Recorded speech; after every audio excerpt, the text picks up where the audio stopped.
মানবতাবিরোধী অপরাধের মামলায় গ্রেপ্তার দেখানো হলো সাবেক রাষ্ট্রপতি জিয়াউর রহমান হত্যা মামলার আসামি মোজাফফর হোসেনকে। প্রসিকিউশনের আবেদনের প্রেক্ষিতে আন্তর্জাতিক অপরাধ ট্রাইব্যুনাল ২ এই আদেশ দেন। একই সাথে মাসুদ উদ্দিন চৌধুরীর ফোন কলের যে সূত্র ধরে তাকে গ্রেপ্তার করা হয়েছে তা নিয়ে জিজ্ঞাসাবাদের অনুমতি দিয়েছেন ট্রাইব্যুনাল।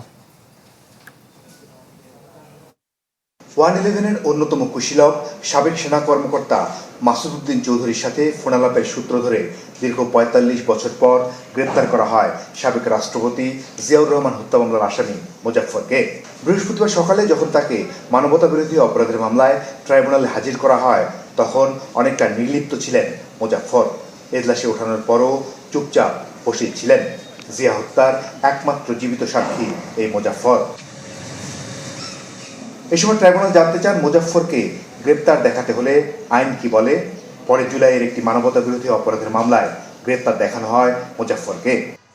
তিনি শহীদ রাষ্ট্রপতি জিয়া রহমানের হত্যাকাণ্ডের সাথে জড়িত ছিল এবং তিনি ডেজার্শনে ছিলেন এবং ইতিমধ্যে তিনি আমাদের বাংলাদেশ সেনাবাহিনীর তত্ত্বাবধানে আছেন এবং তার বিরুদ্ধে সেনা আইনে অন্য একটি কার্যক্রম চলছে। ভোগান্তি ভুলে চলে আসুন রিগালে, ওয়ারেন্টি সহ স্টাইলিশ কালেকশন নিয়ে রেডি রিগাল ফার্নিচার। এরকম একটি অবস্থার প্রেক্ষিতে আমরা তাকে এই মানবতা বিরোধী অপরাধের সংশ্লিষ্টতায় তাকে আমাদের এখানে এনে জিজ্ঞাসাবাদের জন্য আমরা আবেদন করেছিলাম। তারই ধারাবাহিকতায় একটা প্রোডাকশন ওয়ারেন্ট ইস্যু হয়েছিল। কেন জিজ্ঞাসাবাদের প্রয়োজন হলো মোজাফফরকে, কি তথ্য উদ্ঘাটন করতে চায় প্রসিকিউশন, এমন প্রশ্নে চিফ প্রসিকিউটর বললেন অনেক বিষয় জানা জরুরি হয়ে পড়েছে।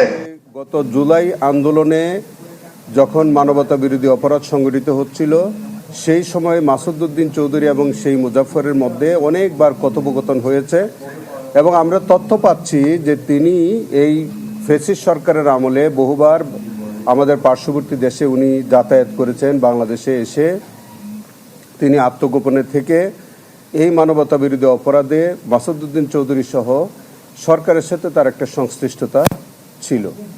জিয়াউর রহমান হত্যায় মোজাফফরের বিচার হবে সেনা আদালতে, কিন্তু মাসুদ উদ্দিন চৌধুরীর সাথে যোগাযোগের কারণে নতুন করে তদন্ত করছে আন্তর্জাতিক অপরাধ ট্রাইব্যুনালের তদন্ত সংস্থা।